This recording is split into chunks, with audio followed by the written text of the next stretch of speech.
In this lecture, we're looking at French Calvinism, or the French Reformed movement, and the highs and the lows and the persecutions and the wars that occurred there throughout the 16th century and on into the 17th century. And one of the things we have to, again, note is that the Reformed movement was, you might say, promiscuous.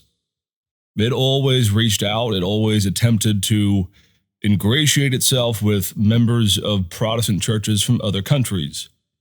You see this in people like Calvin and Bullinger and Beza and others, who are always really writing to those throughout Europe who might be partners with them for their faith.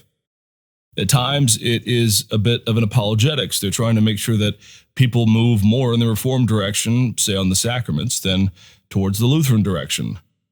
But it's mostly about making friends and colleagues and allies because, in part, the Swiss are more isolated than the Lutheran movement, and just their natural bent is to reach out to others. Well, one of the first groups that really begins to take on a new sort of verve and interest with the Reformed movement are these French Reformed people, or French Calvinists, as they're sometimes called. Now, these folks go by another name, and in fact, the name we're going to use throughout this lecture is probably preferred because when you say French Calvinism, it makes it sound as if the French folks are entirely derived or dependent upon Calvin's thinking. And that's just simply not true. The name that is often used for these folks is the Huguenots, or if you want to anglicize it, you can call them the Huguenots. There really is no distinction. However you want to pronounce it, go right ahead. I'm going to call them the Huguenots because I have a teacher's voice in my head who taught me this word when he was lecturing on it long ago, and so I always say Huguenot. But plenty of people, in particularly the English-speaking world, say Huguenot. Well, who are these folks? Well, these are, by and large, a group of folks who, depending on the decade, are a ragtag group of minority figures who are Reformed and Protestant, but who, for whatever reason, are unable to flee to areas that are overwhelmingly Protestant, and so they end up staying in a Catholic country in France. At other points throughout the 16th century, they actually become a pretty significant percentage of the population, particularly in urban centers, places like Paris. Estimates range from 2 to 2.5 million at its heyday in the 1560s, which would make the Huguenots roughly 1/8 to 1/10 of the population. Now, that might sound like small numbers, small beans, but in actuality, when you look at this from just a cultural or a sociological standpoint, to have 1 in 10 be devoutly, or at least by name, part of the Protestant Reformed movement is frankly significant. A modern comparison is that some estimates about the modern Chinese church, in particular the underground church, is that they have reached a point where they are roughly 1 out of 10. Now, modern numbers are, of course, harder to dictate, but historical ones are also hard. But you should know that 1 out of 10 is, from the Protestant perspective, a significant number. We're talking about millions of Protestants throughout France. This also explains why the Catholic faith was so concerned about the Huguenots. It's not that they are few and far between and that they just simply ethnically cleanse the Huguenots from their midst.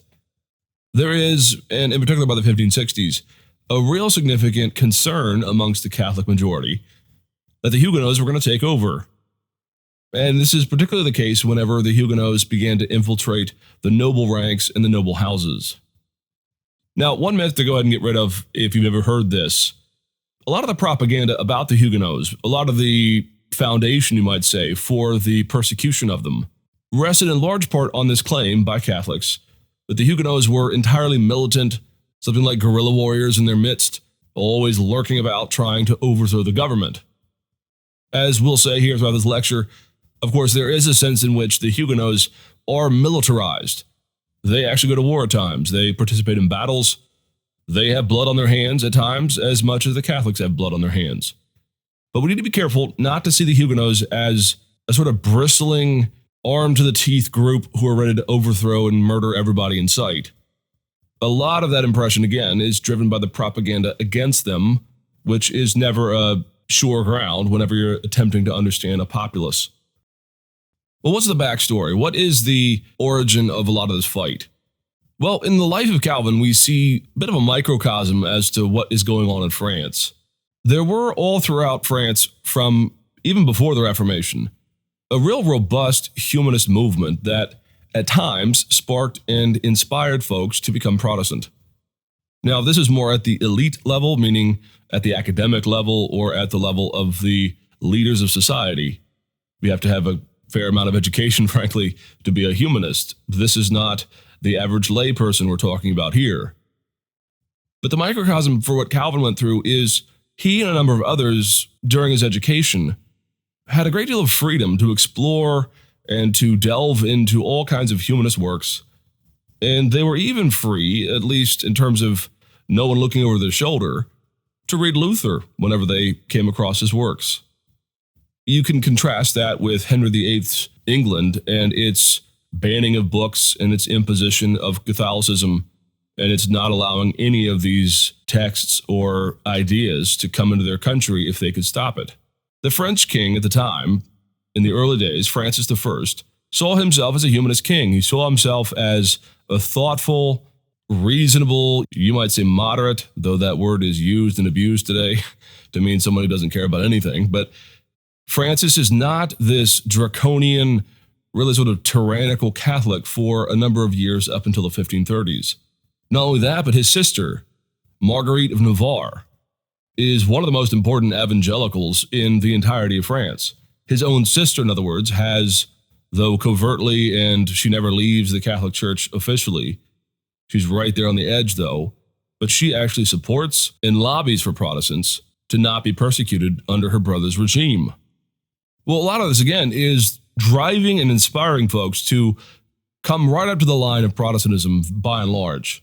Again, not in mass numbers, but there are certainly a wide group of folks that are doing this.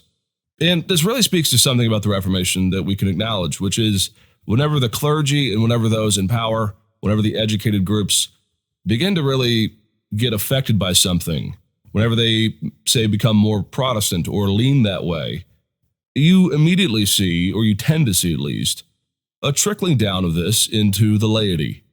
This is not an age in general of widespread cynicism amongst the laity about whether or not they're supposed to follow their clergy's ideas or their preaching. Often folks would listen to their pastors and would go along with them. At the very least, you have Protestants or people leaning that way beginning to instill or plant seeds, you might say, in favor of at least a trajectory towards Protestantism. Well, all this comes to a head in 1534 in something called the Affair of the Placards. This is a famous moment. This is actually one of the main instigating moments that drives Calvin from France for the remainder of his life down to Switzerland.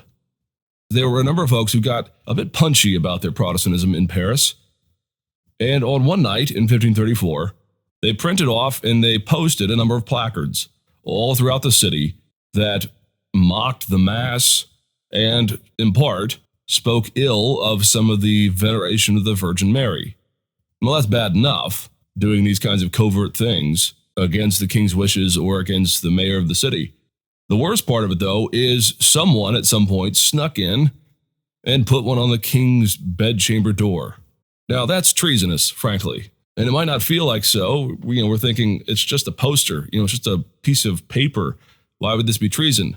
Well, just imagine someone sneaking into the White House in the middle of the night and posting some anti-American propaganda onto the door of the White House bedroom chamber as the president and his wife are in there sleeping.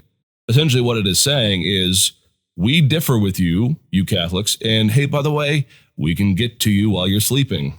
This kind of scary, treasonous sense of a strongly worded phrase that has some ominous undertones to it.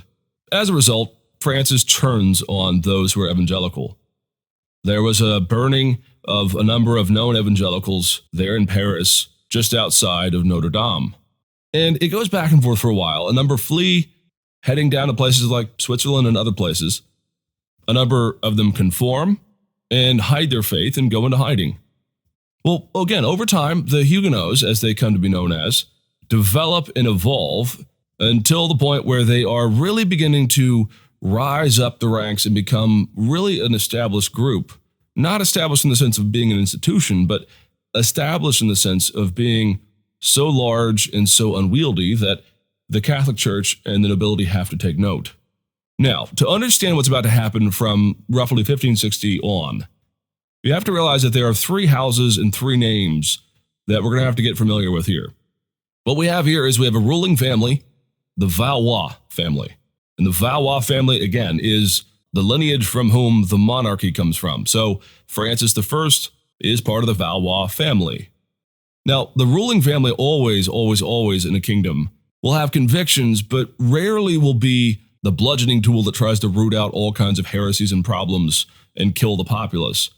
Ruling families and kings often care more about taxes, stability, and order than they do about righteous vengeance on all of their subjects. So you have to see the Valois in part as leaning Catholic, very strongly Catholic actually, but they are going to really be unwilling, at least for a period of time, to allow or to open the floodgates for other Catholic noble houses or groups to really go after the Huguenots. So at times when you see the Valois kind of pumping the brakes, you have to say, okay, they're still Catholic, they're still on the side of those who are Catholic, but they're trying to maintain order and peace without bloodshed, at least in general, though as we'll see by the end, they let that go. The two other families are the Guy and the Bourbons. The Guy household is, again, a noble house, not the ruling family at this point. They have a claim to the throne. If you were to go back in time and ask any of the Guy, should they be on the throne, they would be unanimous in saying yes, but they don't have the throne at this point. They are part of the nobility, though. The Guy are hardline Catholic, you might say. Not neo-Catholic or excessively Catholic in terms of their doctrine, but they're hardline in the sense that they want to truck no nonsense with these evangelicals who are in their midst. They want them either executed, purged, or removed. The other group is the Bourbons. The Bourbon family, the Bourbon line, and there are others as well, I'm just giving you one major one here, are those who become really influenced and taken over, you might say, by this Reformed Protestantism. So as we go through this, I'm going to stop at every point whenever I can. If you see someone who's Valois or ruling family, if it's the Queen Mother, if it's the king or somebody, you're talking about a Valois. If you see someone who is Catholic attacking Huguenots who's not part of the ruling house, they're going to be Guy, and often the name Guy will be in their name. And if you see the Bourbons, you can assume these are Protestants. Now, one little caveat. The story here of the Huguenots is not simply a matter of dynastic squabbles or fights. The Huguenots are powerful because they have reached the laity. There are widespread numbers of just lay folk and your common everyday workhorse workman pastors who are simply attempting to shepherd the flock and feed them. However, the fate of the Huguenots is going to rest on this political tussling back and forth. A lot of the reason why the Huguenots eventually have to flee into exile is because, in a lot of ways, the Guy managed to convince the Valois to let them go after these Huguenots. In 1560, there was something called the Amboise Conspiracy. And the Amboise Conspiracy was, in part, something of a theological move as well as a political move. And this is done by the Bourbons. And the idea here is they want to really take ownership, lay their hands upon the boy king who had just come to the throne. What happened was the king dies in a freak accident. He's out jousting one day, and a lance actually shatters, and it pierces his eye. Boom, he falls over dead. He was still in the steel of his youth. He had a number of years left, sort of illness or some other freak accident. But what this did is it left a bit of a power vacuum because the king was just a boy at this point. And as a result, Mary, Queen of Scots, and after her, Catherine de' Medici, really take a heavy hand in terms of running the kingdom. We saw something like this, of course, in England with Edward VI. Boys were not allowed to be kings, despite the fairy tales of boy kings throughout all of medieval history. Well, this is, again, going to create a power vacuum, and really those who control the boy king and who can instill in him a sense of their perspective will have the upper hand whenever he reaches his majority. You actually see this kind of action a lot throughout history. Again, we saw with Edward, his tutors instilled in him Protestantism. And until the day he died, he was increasingly fervent about being a Protestant. The same, by the way, will happen, we'll see, when we get to James I of England, King James, the one who gave us the King James Bible. His mother and father were Catholic. His mother was Mary, Queen of Scots, and a controversy erupted when she killed her husband and ran off with her lover. And so they expelled her, and then they raised James, just a baby, to be a Protestant, and lo and behold, for the rest of his life, he was. Well, the Amboise Conspiracy was by the Bourbons, by the more Calvinistic-leaning folks, to, you might say, take control of the king's person and to take control of all kinds of things related to his education and his upbringing. It's something like a kidnapping that is in play here, though it's not a kidnapping per se. Rather, it's an attempt to insinuate themselves within the life of this boy. Well, that move there in the 1560s is what sparks so much of the violence and the persecution and the civil wars thereafter. And it is for this reason that at times, again, the caricature of the Huguenots as militant and as hostile has a certain grain of truth to it, because they are attempting to win the throne, or at least to win the influence over the throne. Well, there are attempts initially to try to calm things down between Catholics and Protestants there in France. There's something there in the 1560s right after the Amboise Conspiracy known as the Colloquy of Poissy. And in this colloquy, you see a number of Protestants and Catholics come together, mostly theologians, men like Beza, the successor to Calvin, as well as a number of others, come together and they attempt to come to some grounding where they might stand as at least equals within the country. Now, it fails. There is no way to bring these two sides together. In fact, most ecumenical councils during the 16th century come to very little conclusion on anything, and those that do, the conclusions made are eventually rejected by both sides. But it's an honest attempt to calm the passions down. Well, in 1562, and from that point on, the Guy family begins to get a lot more aggressive. There was a duke from the Guy family, the second duke, actually, of the Guy household, named Francis. Now, I'm sorry here, part of the problem in French history is just about everyone is named Francis or Henri or something like this. But in this case, again, it's Francis, the second Duke of Guy. So there's that name, the Guy family, the hardline Catholics. And Francis is on tour throughout southern France, and he comes across the city of Vassy, and he notices that there are a number of Huguenots, a number of Protestants worshiping while he is there. And what Francis decides is he's going to execute and murder them. Now, these are honest pastors and lay folks, and he murders and slaughters, some say high double digits, somewhere around 80. Other estimates go as high as 200 folks. But it's a staggeringly large number of unarmed lay folks that are killed, and roughly 100 are wounded there at the Massacre of Vassy. So here we are, standing terra firma in 1563, and we've had aggression from both sides. You might say from this point on, it only spirals downward. Back and forth, you have a series of, frankly, 8 unique, discrete civil wars that happen. Now, we usually lump all these decades into one large meta bracket that we call the French Wars of Religion.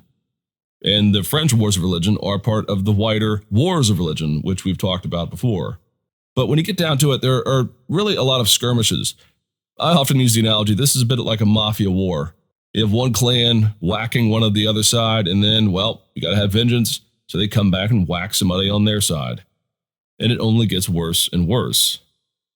Well, in 1563, again, immediately after a lot of these hostilities are getting pretty bad, you have an edict, the Edict of Amboise, 1563, which attempts to call a ceasefire, but it doesn't call for the laying down of arms.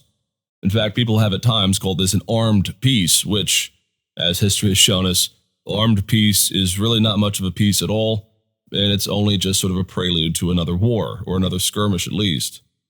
On and on and on it goes, though, and I'm not going to give you all the dirty details, but it all comes to a head when you get to 1570, and you have a Protestant who was at the core or at the heart of power for France, a man by the name of Admiral Gaspard de Coligny. Coligny is, as the title indicates, he's admiral. He is a high-ranking member of the military forces for France. Well, Gaspard begins to form a relationship with Charles IX as he has grown older. He becomes really a father figure, and Coligny begins to ingratiate himself and become friendly with Charles, and this begins to make, again, the Catholics very uncomfortable. But Coligny's influence is pretty significant. And the next step is there is proposed and approved a marriage between the Princess Margaret, the sister of Charles IX, with Henry of Navarre. Now, that name Navarre should again ring a bell because Marguerite of Navarre, the sister to Francis I back in the 1520s and 30s, who herself was evangelical, this is where Henry comes from. Well, Henry is a Protestant. So notice, Protestant nobleman marrying into the actual Valois family, marrying the princess. And given that Charles IX was still relatively young, there was no indication, no guarantee that he wouldn't either be tossed aside, maybe killed covertly, or should he die of natural causes, there was at least some indication, some plausibility at least, that you have a Protestant who is now in the Valois family, and he could maybe reach the throne. As a result, the Guy side, the hardline Catholics, make a pitch to the Queen Mother, Catherine de Medici, asking her if they might both ruin this wedding and take out Coligny in the same stroke. Well, faithfully, Catherine de Medici agrees. She takes away the blocks that are stopping the Guy from doing everything they want, and she allows for an execution, you might say, street style, of Coligny and some others there during the wedding between Henry of Navarre and the Princess Margaret. What this floodgate opening does is it leads to one of the greatest massacres in at least the 16th century, and really for centuries thereafter, the St. Bartholomew's Day Massacre, late summer in 1570. Now, this begins as an attempt to take out Coligny and some of his entourage. As they are walking through the streets of Paris during the wedding, and a wedding during this time would be a week, could be a lot of festivities and parties and things, a lot of people with their guard down, you might say. Well, as Coligny's walking through the streets of Paris, someone at a second-story window produces a pistol and fires upon Coligny. And he is wounded quite badly, in fact. His men scoop him up, they flee, they get to his apartments where he was staying, and they take him up there, onto the second floor. Well, a mob, a Catholic mob, breaks in, goes up to the second floor. They finish the deed of taking out Coligny, as well as Coligny's men. They then castrate him, because obviously that's what you do to embarrass somebody, I suppose. And they then throw his dead body out of the window down onto the street. What ensues over the next weeks and months from this single act of aggression is something like a widespread panic all throughout Paris and even through other parts of France. People just go slap mad. They start murdering anyone who is said to be Huguenot. Estimates at this point are that somewhere in the neighborhood of 25,000 people are murdered in Paris alone. Throughout the countryside, somewhere in the neighborhood of 10 to 15,000 are also murdered. Now, if you just do the math, we have a couple million people, and they've only lost 20, 30,000, but this is bloodshed at its worst. These are serious massacres. You end up having essentially mass graves to deal with all the bodies that they've created through these massacres. A lot of what this does is it breaks, you might say, the spirit of the Huguenots. While they had attempted, and they will still continue to attempt at the political level, to take France for themselves, at the lay level, they are all too vulnerable. There is no stopping a mob from descending upon a Huguenot church, even if it's meeting in relative peace, and burning it down with people inside it, this kind of a thing. And it's the ongoing tussles of the 1560s, and in particular the St. Bartholomew's Day Massacre, that forces Huguenots to flee, frankly, all throughout the known world. To this day, in fact, you can find Huguenot churches and establishments and little pockets all throughout much of the known world. For example, there's a Huguenot establishment in Rio de Janeiro, down in Brazil. And if you know anything about the Brazilian church, the Protestant church there, you know it has a pretty significant influence from the Reformed or Calvinistic perspective. A lot of it can be traced back, at least in part, to this genealogy, the Huguenots fleeing and landing there in Brazil. In my own life, in my own context, I live in Jacksonville, Florida. Well, Jacksonville was a Huguenot establishment in some ways, in some small ways. Huguenots landed here and they established Fort Caroline along the banks of the St. Johns River. And Fort Caroline, again, was a Huguenot establishment.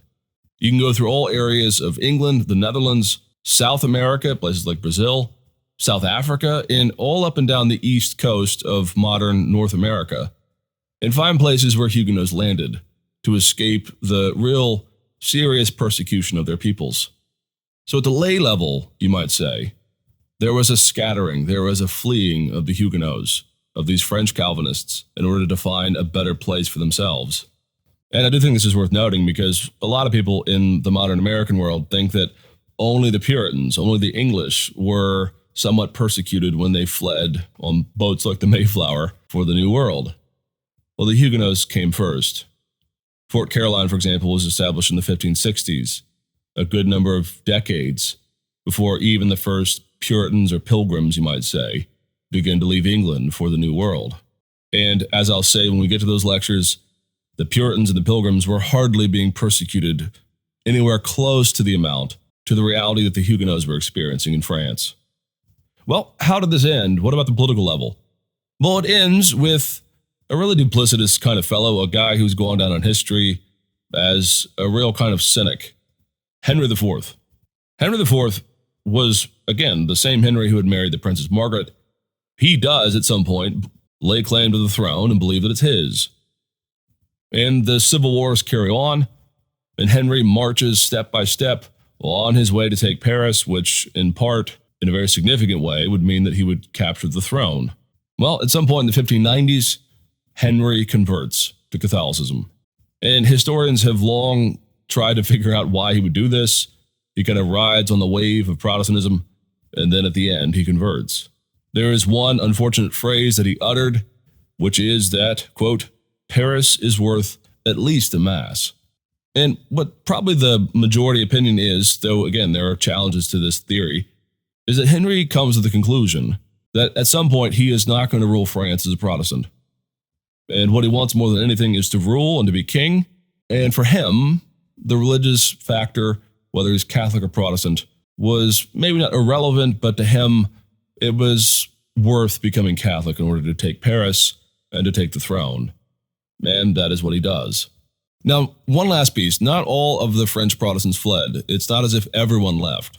There were, for centuries, French Protestants still there in Paris, and they were subject at times to persecution, sometimes violent, sometimes suppression, oppression, you might say. And so the long story of the French Calvinists, or the French Reformed folks, the Huguenots, is frankly one of the most underappreciated stories at a popular level. We have heroes like Luther and Calvin and Cranmer and others, but frankly, when you look at good shepherding pastors who are leading a flock in the midst of real serious doubt and a trial on their life, many died for their faith here. It is hard to find people who deserve our respect more than the Huguenots.